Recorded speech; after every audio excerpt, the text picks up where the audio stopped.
News तक अब नए अंदाज में। नमस्ते, मैं अविचल दुबे। न्यूज़ तक को आप नए रंग रूप में देख रहे हैं, लेकिन रौनक वही है, एक्सप्लेन करने का तरीका वही है जिसे आप लगातार पसंद करते आ रहे हैं। कोरोना का नया वेरिएंट ओमिक्रॉन, जिसकी वजह से पूरी दुनिया में डर का माहौल है। और हो भी क्यों ना, 38 देशों में फैलने वाला ओमिक्रॉन भारत में भी 23 मामले ला चुका है। 5 राज्यों में सिर्फ 5 दिन में ओमिक्रॉन 23 मामले भारत में रिपोर्ट करवा चुका है, जिसकी वजह से भारत में भी अब सख्तियां तेज कर दी गई हैं। 24 नवंबर को सबसे पहले साउथ अफ्रीका में रिपोर्ट किए गए ओमिक्रॉन वेरिएंट को 26 नवंबर को WHO ने वेरिएंट ऑफ कंसर्न की श्रेणी में डाल दिया। यानी कि एक ऐसा वेरिएंट, कोरोना का एक ऐसा रूप जिससे चिंता की बात समझी जा सकती है। और उसके बाद पूरी दुनिया में अलग अलग देशों में ये फैलना शुरू हो गया। कोरोना के इस नए वेरिएंट को लेकर इतना हल्ला इसलिए ज़्यादा है क्योंकि इसको डेल्टा से कई गुना ज़्यादा संक्रामक बताया जा रहा है। कई रिपोर्ट्स में इसको 5 से 6 गुना, तो कई जगह इसे 10 गुना डेल्टा से संक्रामक बताया गया। यानी कि इन्फेक्शियस ज़्यादा है, ज़्यादा मामले दर्ज करा सकता है। डेल्टा वही वेरिएंट था जिसकी वजह से भारत में दूसरी लहर आई थी। एक लाइन में समझें तो कोरोना का ये वेरिएंट ओमिक्रॉन इतना ज़्यादा इन्फेक्शियस इसलिए है क्योंकि इसमें शुरुआती दौर में बहुत ज़्यादा म्यूटेशन हो चुके हैं। शुरुआती दौर में 50 से ज़्यादा म्यूटेशन वाले ओमिक्रॉन वेरिएंट में 30 से ज़्यादा स्पाइक प्रोटीन चेंजेस म्यूटेशन हो चुके हैं। इसको आप ऐसे समझिए, जब भी आप कोरोना की कोई तस्वीर देखते हैं तो उसमें कुछ स्पाइक्स निकले रहते हैं, कुछ डंडियाँ निकली रहती हैं। ये स्पाइक ही जिम्मेवार होते हैं किसी भी वायरस को आपके शरीर में एंट्री करवाने के लिए। तो ये पूरी तरह से इस तरह से माना गया कि स्पाइक प्रोटीन में चेंजेस हुए तो ज़्यादा इन्फेक्शियस है, संक्रामक है। लेकिन इसके अलग अगर दो बातों को समझें तो इसमें समझ में आता है कि कई सारे एक्सपर्ट्स और कई सारे साइंटिस्ट के साथ साथ WHO ने इसको सुपर माइल्ड वेरिएंट बताया है। WHO का साफ तौर पर कहना है कि ओमिक्रॉन बहुत ज़्यादा इन्फेक्शियस है, संक्रामक है, ज़्यादा लोगों में फैल सकता है, लेकिन ये बहुत ज़्यादा घातक नहीं होगा। लेकिन इसके साथ साथ एक बात हमें यहाँ समझनी चाहिए कि जो अब तक की स्टडीज़ सामने आई हैं, जो अब तक की रिपोर्ट सामने आई हैं, उसमें ये पता चलता है कि 2 तरह से ये परेशान कर रहा है। पहला तो ये कि ज़्यादातर ये युवाओं में हुआ है और बच्चों में भी हो रहा है।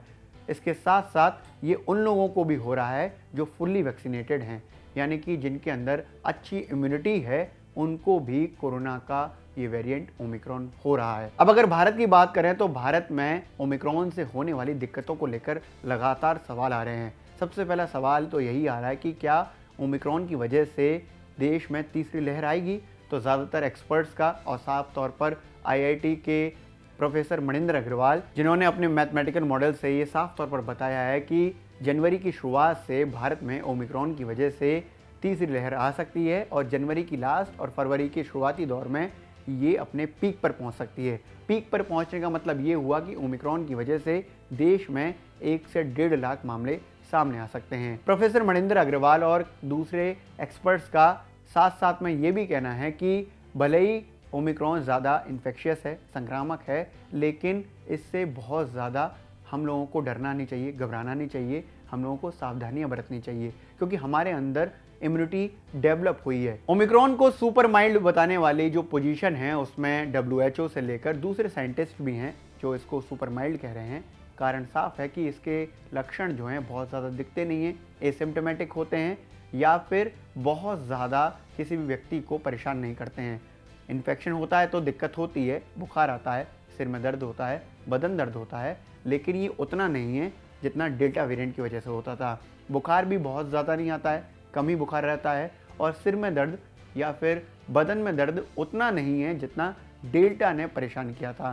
सर्दी जुकाम होने वाली कंडीशन में ये रिफ्लेक्ट करता है। इसलिए अगर आपको सर्दी जुकाम हो रहा है या किसी भी तरह का वायरल हो रहा है तो उसको इग्नोर ना करें। साउथ अफ्रीका की डॉक्टर एंजेलिक कोइट्जी, जिन्होंने सबसे पहले ओमिक्रॉन को डिटेक्ट किया था, सबसे पहले इसका मामला रिपोर्ट करवाया था, उनका साफ तौर पर कहना है कि इसके लक्षण जो हैं वो हल्के नज़र आ रहे हैं, लेकिन ये अच्छी तरीके से संक्रामक है, फैल सकता है। लेकिन घबराने की ऐसी कोई बात नहीं है जिससे हमें डरना चाहिए, क्योंकि अभी तक जो मामले सामने आए हैं उसमें सीवियर कम लोग हुए हैं। सुपर माइल्ड वाली पोजीशन में आप इसको ऐसे भी समझ सकते हैं को जहां सबसे पहले साउथ अफ्रीका में ओमिक्रॉन डिटेक्ट हुआ, उसके बाद 1 दिसंबर यानी कि एक हफ्ते बाद मामले दोगुने तो हुए, लेकिन वैक्सीनेशन और नेचुरल इम्यूनिटी की वजह से लोगों को दिक्कत कम हुई, हॉस्पिटल कम गए लोग। लेकिन इसके इतर भी यूरोपियन सीडीसी और दूसरे एक्सपर्ट्स और साइंटिस्ट का साफ तौर पर कहना है कि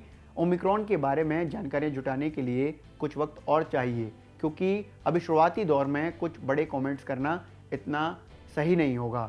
हम जांच कर रहे हैं, इसको परख रहे हैं और जो रिपोर्ट आ रही है उससे डेटा के हिसाब से हम आगे बता पाएंगे कि ये कितना संक्रामक है और कितना ज़्यादा घातक है। इसलिए एक्सपर्ट्स ने इसको लेकर आगाह किया है और कहा है कि हो सकता है कि आगे चलकर डेटा को पीछे छोड़ दे और ज़्यादा लोगों को इन्फेक्शन यानी कि कोरोना पहुंचाए। इसलिए ज़रूरी है कि वैक्सीनेशन की तरफ ज़्यादा ध्यान दिया जाए। इसलिए हम भी आपसे अपील करते हैं कि आप बिल्कुल भी वैक्सीन को लेकर लापरवाही ना दिखाएं। अगर आपने अभी तक वैक्सीन की पहली डोज नहीं ली है तो जल्द से जल्द जाकर वैक्सीन की पहली डोज लें, और अगर आपने पहली डोज ले ली है तो अपना अंतराल पूरा होने के बाद दूसरी वैक्सीन डोज ज़रूर लें। इसके साथ साथ मास्क लगाना बिल्कुल ना भूलें, सैनिटाइजिंग करते रहें और सोशल डिस्टेंसिंग का खास ख्याल रखें।